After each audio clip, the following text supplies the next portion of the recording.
सुब्रत कुमार दास राज्य सभापति न्यायपाल लड़ई परिवार गतकाली विलंबित राति रे एक अभावन हत्याकांड देखा मिली।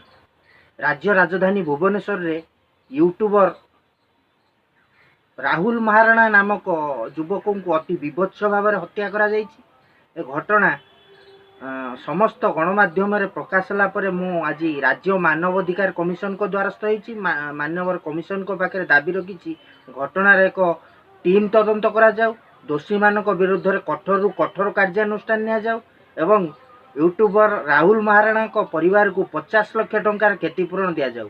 यह मामला रे डीसीपी भुवनेश्वर, कमिशनर भुवनेश्वर, गृह सचिव ओडिशा, डीजी पुलिस ओडिशा एवं मुख्यमंत्री ओडिशा को पक्षभुक्त करा जायछि।